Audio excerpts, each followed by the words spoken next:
L'islam nous a enseigné comment pleurer. Il est important de savoir pleurer, d'avoir des bonnes raisons, des raisons valables pour pleurer. Donc il est important de ne pas pleurnicher.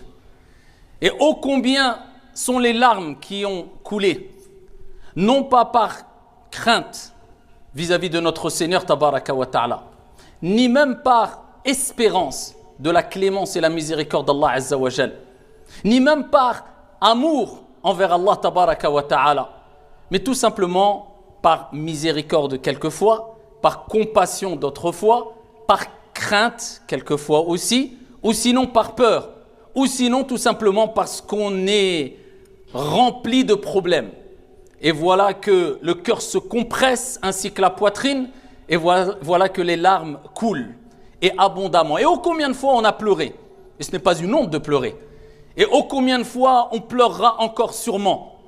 Mais la question qu'il faut se poser, c'est est-ce que je sais vraiment pourquoi il faut pleurer et de quelle manière faut-il pleurer? Peut-être ça pourrait paraître et sembler être une question un peu bête, mais pas du tout, vous allez le voir pourquoi.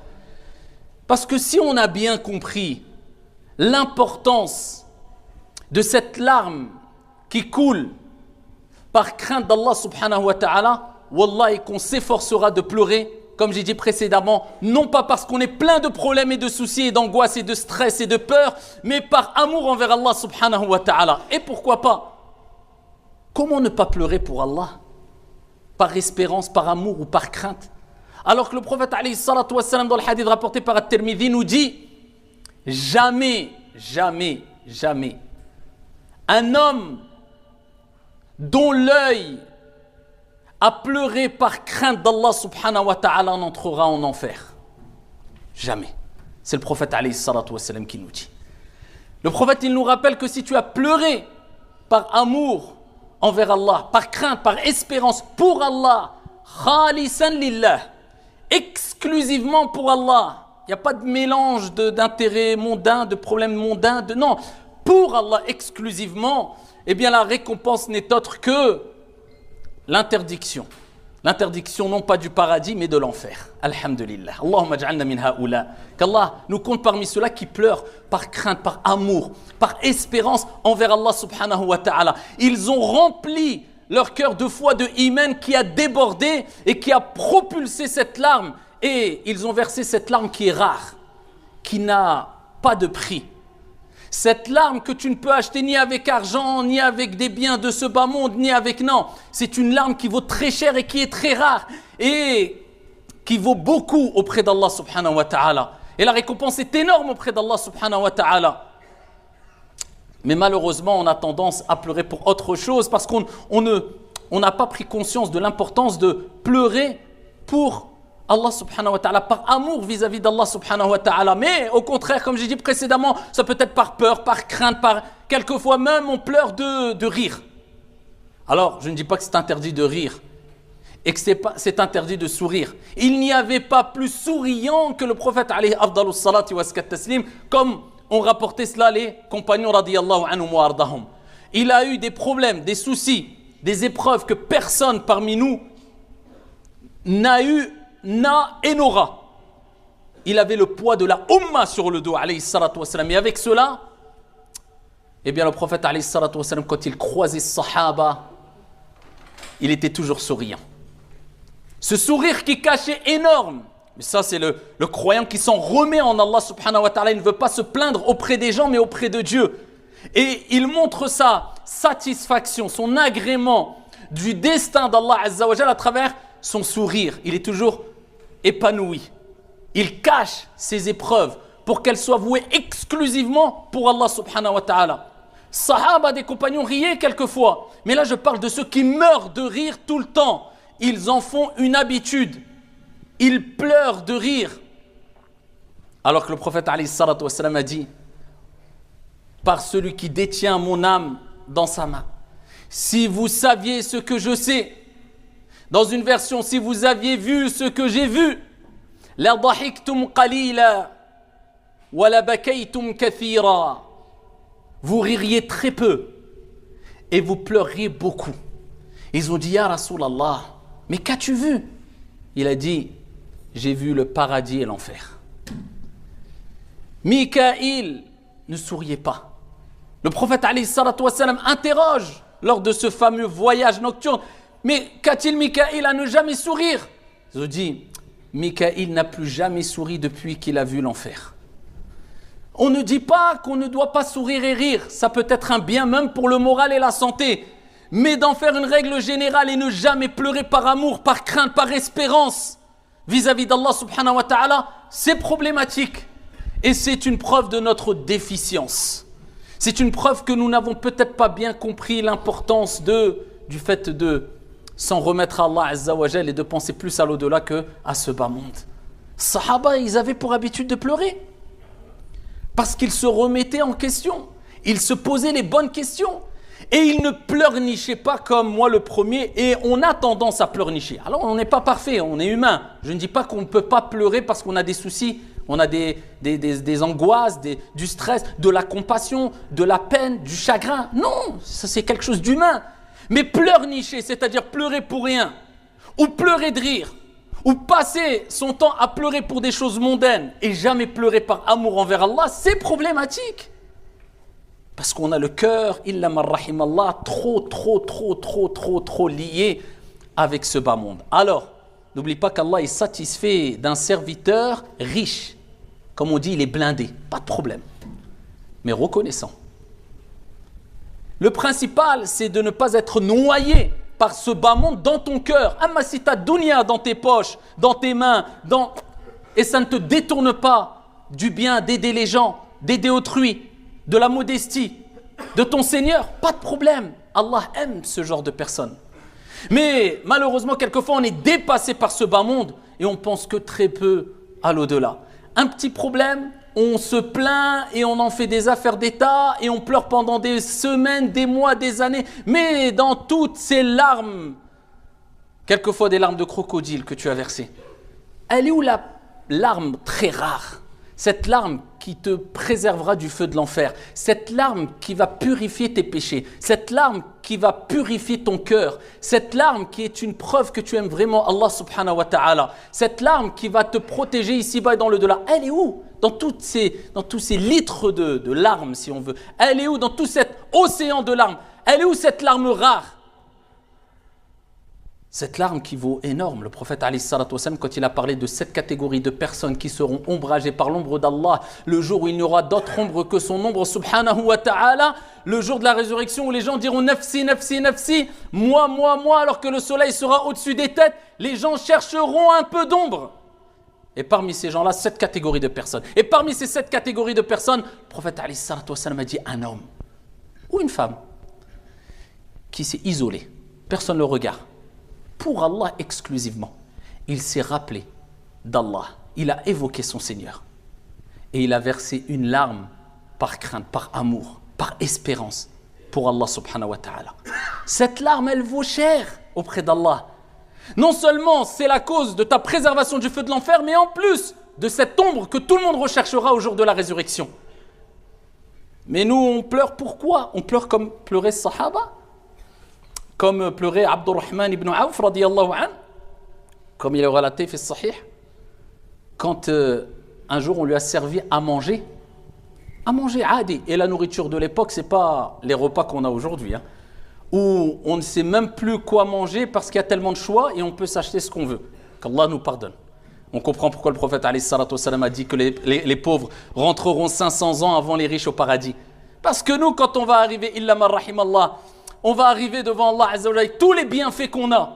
Eh bien, les comptes seront longs parce qu'on a plein de choses sur lesquelles on devra rendre des comptes. Mais le miskin, il va arriver. Alors, on parle du pauvre patient. Allah aime le riche reconnaissant. Et le pauvre patient. Eh bien, celui-là, il aura quoi? Rien. Il n'aura rien dans le dunya. Donc, les comptes, ça va aller vite. 500 ans avant les riches au paradis. Eh bien, à leur époque déjà, avec les petits repas qu'ils avaient, eh bien, on lui a servi un repas. Et Abdurrahman ibn Auf s'est rappelé de qui? De Mus'ab ibn Umayr radiyallahu anhu arda. Et il dit, il fut tué et il était meilleur que moi. Et il dit radiyallahu anhu arda, Je me souviens quand il est mort, le tissu, sorte de manteau qu'on a utilisé pour linceul, al-kafan pour lui, ne suffisait pas dû à la pauvreté qu'il y avait, qui les avait frappés à l'époque. La vie était très très difficile. Il dit à tel point que lorsqu'on couvrait son visage, ses pieds étaient découverts. Et si on se disait, non, on va couvrir ses pieds, eh bien son visage était découvert. Et il dit, maintenant, les biens de ce monde se sont ouverts à nous. Et je crains qu'à travers ces bienfaits-là, on est en train de hâter le salaire de notre récompense ici-bas plutôt que l'au-delà. Et il n'a cessé de pleurer jusqu'à ce qu'il a délaissé son repas. Allah, un film pour nous. Tout ça parce qu'on lui a posé peut-être des dates et un repas, et il s'est souvenu de la pauvreté de son compagnon qui est décédé, et le linceul ne suffisait pas, et il dit maintenant on est éprouvé par dunya, et regarde, pour un repas. Nous, qu'allons-nous dire? Hadith wa la haraj. Prophète alayhi salatu wassalam, wa huwa man huwa. Il était au pied de la tombe, et il pleurait, et combien de fois il pleurait, et il dit limithli hadha fa'iddu. C'est pour ça qu'il faut se préparer jusqu'à ce que sa barbe était pleine de larmes, humides et trempées, ainsi que le sol. Et Sahaba d'eux-mêmes, et ils étaient connus pour pleurer tellement qu'il est rapporté qu'ils avaient des traces sur leur visage dues aux pleurs. Et ils se cachaient même de leur épouse pour pas qu'elle remarque qu'il a pleuré, pour réserver ses pleurs et ses larmes lillahi subhanahu wa ta'ala, exclusivement pour Allah subhanahu wa ta'ala. Aïna nahnu min haoula. Où sommes-nous par rapport à ces gens-là qui ont acheté le paradis avec leurs larmes, qui ont purifié leurs péchés avec leurs larmes, qui ont purifié leur cœur avec leurs larmes. Mais nous, illa man rahim Allah, sauf celui à qui Allah a fait miséricorde, je ne veux pas généraliser, en tout cas je parle pour moi, eh bien nos cœurs se sont endurcis. Ils sont peut-être trop durs, remplis de quoi? Remplis trop avec excès. Je ne dis pas qu'on ne peut pas penser, on ne doit pas penser à cette vie d'ici-bas et au plaisir et au bien, mais peut-être quelquefois c'est trop. Et ça nous a submergés jusqu'à ce qu'il n'y ait plus de place pour celui qui n'a pas besoin de toi, il se suffit à lui-même, celui qui pliera les cieux et la terre au jour de la résurrection et qui dira « An al-Malik ». Peut-être qu'il n'y a même plus de place pour ton Seigneur, alors qu'Allah n'a pas besoin de toi. Allah Azza wa Jal Ghaniyun 'anil 'alamin se suffit à lui-même subhanahu wa ta'ala. Et c'est pour cela que parmi les causes pour attendrir le cœur, eh bien c'est de se souvenir souvent de la vérité, de cette certitude, de cette fin, de cette finalité inéluctable, al-maut. Et tu verras que même tes problèmes deviendront insignifiants. Si gros soit ton problème, si immense soit ton problème, si dur soit ton problème, al-maut. Le point final sera là. La fin de l'histoire sera là. La mort. Donc quand tu te souviens de la mort, quand tu te souviens de la tombe, quand tu te souviens que viendra ce jour où on va te laver, quelques jours après on va t'oublier, eh bien à ce moment-là tu verras que les larmes tomberont. Quand tu te souviendras où tu étais et combien de péchés tu as fait, Allah t'a assittir, il a caché tes péchés, il t'a pas scandalisé. Alors que tu as fait des choses catastrophiques et il t'a permis de te repentir et de poser ta tête sur le front. Et il t'a ouvert les portes et il t'a préservé, protégé. Il t'a accordé ton risque, ta subsistance. Il t'a permis d'être joyeux et il t'a accepté dans son vaste repentir. Inch'Allah ta'ala. Eh bien, quand tu penses à tout ça, où j'étais, où je suis, comment la larme, elle coule pas? Comment tu ne peux pas laisser cette larme couler pour Allah, exclusivement pour Allah, pas devant les gens en criant, en pleurant, non, pour Allah, pas besoin de faire de publicité ou je ne sais quoi, pour Allah, entre toi et Allah subhanahu wa ta'ala. Quand tu entends le Coran, pourquoi la larme elle coule pas? Parce qu'on écoute le Coran de manière mécanique ou peut-être on écoute plus autre chose que le Coran, et quand on a le temps, j'écoute un peu le Coran, non, c'est un honneur d'écouter le Coran, la parole d'Allah, de pouvoir être croyant et se prosterner pour Allah et d'être musulman, c'est une fierté et un honneur. Non, ce n'est pas une option le Coran, mais c'est une priorité dans ta vie. C'est tant que tu n'as pas rempli ton cœur de Kalamullah Azza wa Jal, est-ce que tu penses que la larme va couler? Alors que le prophète alayhi salatu wa salam, lui-même, il disait, Ibn Mas'ud, il demandait aux compagnons, récite le Coran, lis le Coran. Il a dit, je vais lire le Coran alors qu'il est descendu sur toi. Il a dit, j'aime l'entendre d'autres que moi. Et quand on lui récitait les versets coraniques, le prophète pleurait, alayhi salatu wassalam. Abu Bakr, tellement qu'il était connu pour pleurer, quand le prophète était très malade, quand il a dit, dites à Abu Bakr de présider la prière, Aïcha, elle dit, ya Rasulallah, tu connais Abu Bakr? Mais il pleure trop, c'est trop, il pleure toujours dans la prière, il pleure, c'est trop. Jusqu'à ce que certains rapportaient que, ils n'arrivaient même plus à comprendre tellement qu'il pleurait. En fait, alayhi sallam dit, dites à Abu Bakr de présider la prière. C'est des gens, ils vivaient avec les pleurs. Et c'était des gens qui ont été choisis par Allah subhanahu wa ta'ala. Car as-sahaba, c'est les meilleurs. Ba'd al-anbiya wa ar-rusul, c'est les meilleurs après les prophètes et les envoyés. Avec cela, ils n'étaient pas trop sûrs d'eux. Ils avaient cette espérance de la miséricorde d'Allah, qu'on doit tous avoir, et cette crainte qu'Allah azza wa jal ne nous pardonne pas dû à l'excès de nos péchés, et tout cela a été rempli d'amour vis-à-vis d'Allah subhanahu wa ta'ala. Ayna nahnu min haoula. Où sommes-nous par rapport à ces gens-là? Donc, il faut apprendre à pleurer. Il faut prendre conscience de l'importance et la valeur de cette larme, et quand elle veut couler, laisse-la couler. Lillahi tabaraka wa ta'ala. Hada wa sallu wa sallimu rahimakumullah.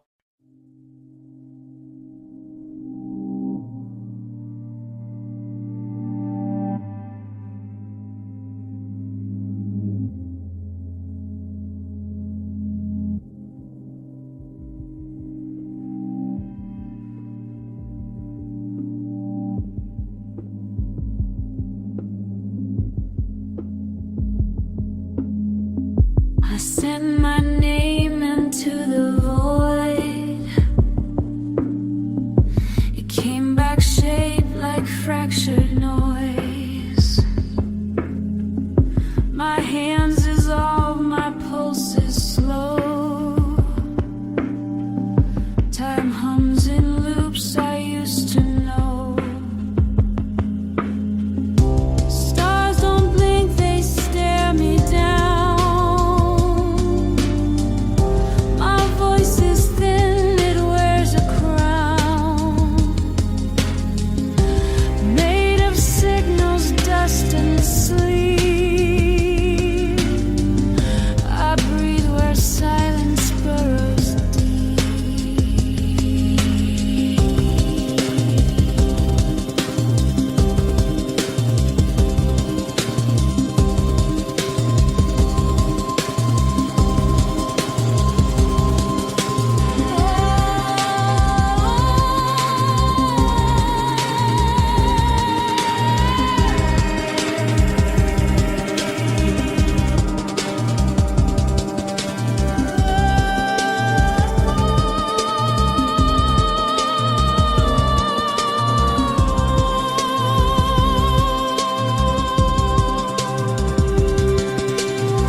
Misaligned.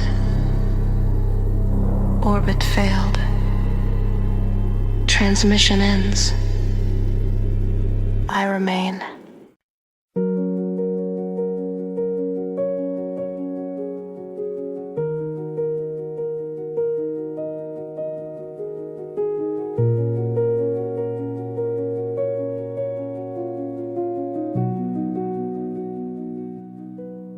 The door is closed, the world's outside. We breathe in whispers, we never hide. The air remembers what we've been. In the room we don't exist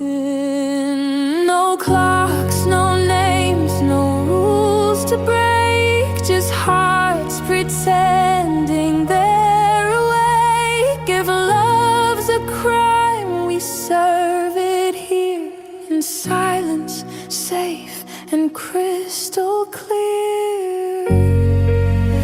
In the room we don't exist in, we're alive, though the world can't listen.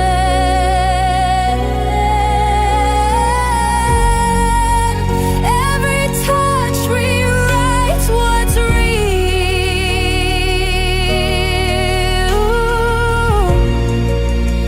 Every breath is ours to steal. Your hand is light, but heavy too. The truth dissolves when I'm with you.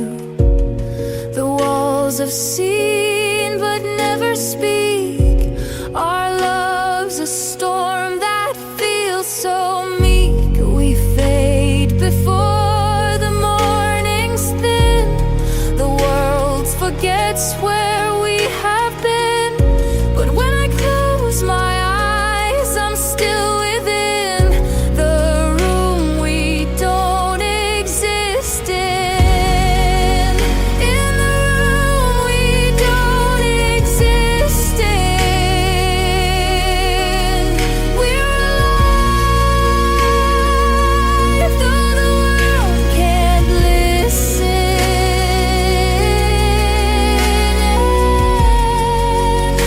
Every touch rewrites what's real.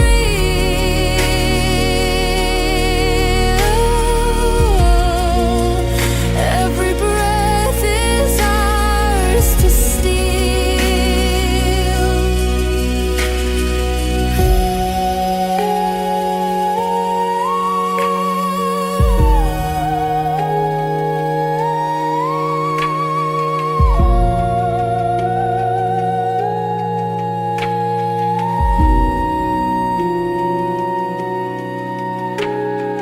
hang drum echoes soft and slow like raindrops in a dream shadow. Piano weaves what words can't say, and cello cries the night away.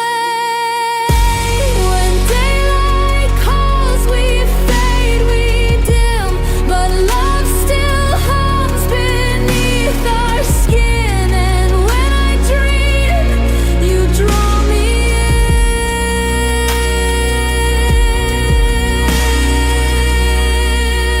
into the room we don't exist in.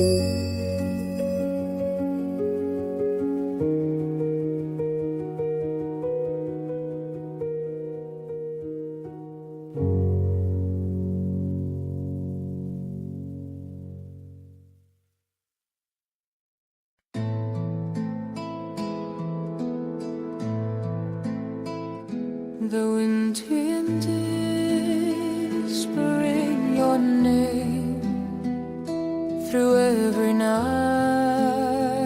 It sounds the same, 1,000 miles, yet I can hear your voice that calms my every fear. I see your hands in morning light. They held my dreams, they shaped my life. The world is cold, but I still find your lullaby within my mind.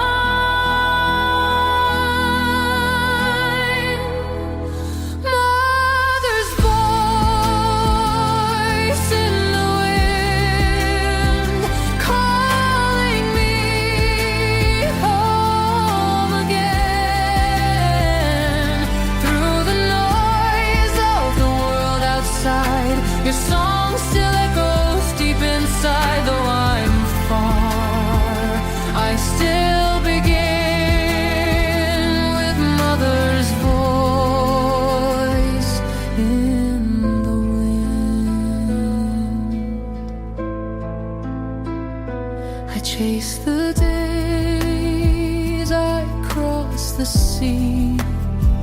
but still your breath comes back to me. Each gentle breath